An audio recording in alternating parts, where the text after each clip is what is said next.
Work walls have gone up around a section of Lost Continent in Islands of Adventure. Universal Orlando had previously said that this work will help to prepare the area for future development. But rumors among fans seem to revolve around a possible Pokemon land taking over the space.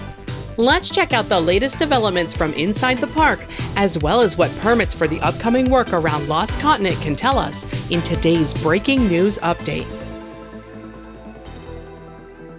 Despite the Lost Continent area not containing an open ride or show for several years, the land itself has remained open, featuring only dining, shopping, and sporadic character meet and greets.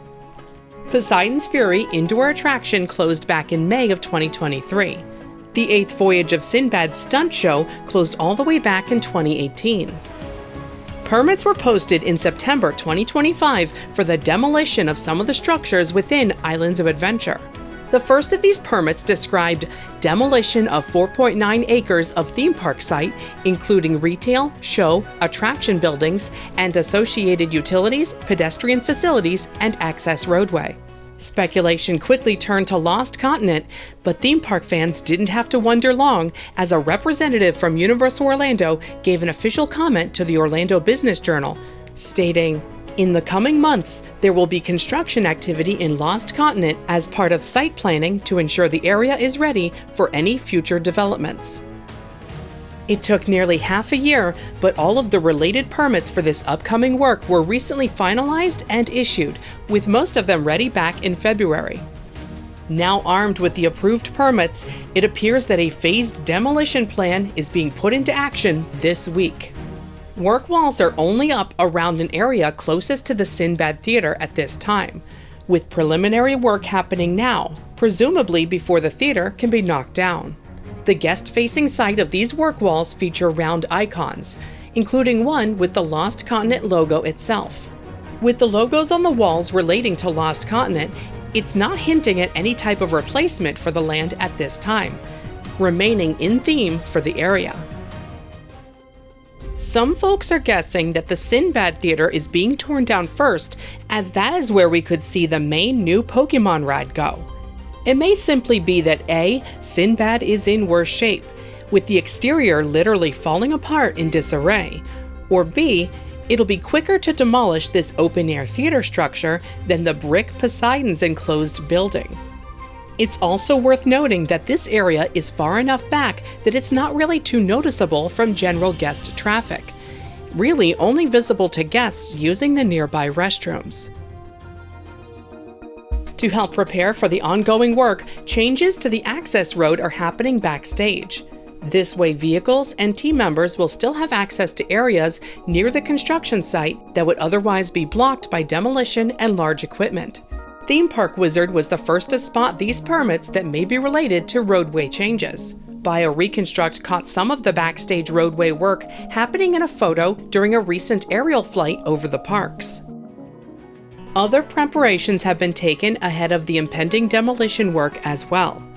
An environmental protection firm has been hired to handle permitting for water drainage regulation from the potential runoff during this demolition work. And we've even seen fence permits posted for what might be for the new work walls up around the area. These fence permits show PCL Construction as the contractor. A couple weeks ago saw the permanent closure of the All Hallows Eve boutique, as well as the relocation of the henna tattoos and psychic from within the Lost Continent area all the way to port of entry near the front of the park. To offer a new venue for the former boutique's unique merchandise offerings, a new tribute store-like space opened in port of entry, named All Hallows Eve Lost Emporium. This new open-air market in port of entry features some of the decor originally seen in Lost Continent, as well as new purpose-built set pieces like the Carnotaurus skull atop a crate with this curious message that may be a nod to the recently closed Dinoland USA at Animal Kingdom.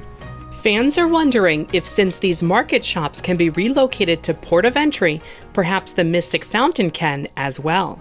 As of now, the Mystic Fountain remains in place and accessible to guests within Lost Continent, although there are rumors that it too will be placed behind work walls in the coming weeks. Discussion online is giving the Mystic Fountain till mid-May, so be sure to say your goodbyes before it's too late.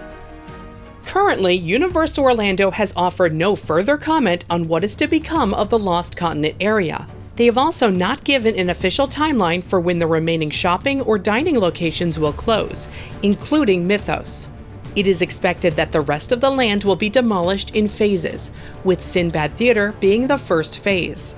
Demolition is speculated to move on to the market areas next, including work walls along guest pathways, and then Poseidon's Fury, before finally reaching Mythos, which may be the last to close and be blocked by walls from guest view. At this time, there has been no date given for a possible future closure of Mythos, and we do not know whether this popular dining location will be rethemed to match a future land or be removed entirely. As we've mentioned before, the leading rumor for what property will be taking over the Lost Continent once it's demolished is Pokemon. In January of this year, the Pokemon Company and Universal Destinations and Experiences announced plans to bring attractions based on the popular franchise to theme parks around the world. Universal Studios Japan will be the first Universal theme park to receive Pokemon attractions, and have already debuted characters in parades and other park entertainment offerings. We might not see major work on the replacement for Lost Continent pick up steam until after the new roller coaster that is being built next door is completed.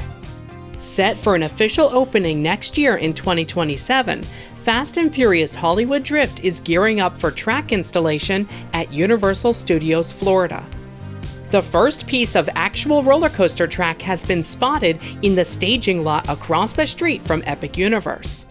Thanks to this on-the-ground photo from Amusement Insider on social media, we can see that the main track for the coaster will in fact be light gray in color. This footage from Chopper 2 on West 2 News shows off some of the dark blue supports for the coaster. So seeing that, along with the light gray track, we now know the official color scheme for the ride.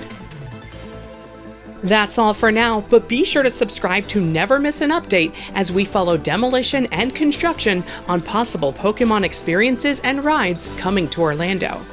If you like what we do, consider joining our Patreon for exclusive content and behind-the-scenes posts. Patreon.com/themeparkstop. Thanks for watching. See you next time.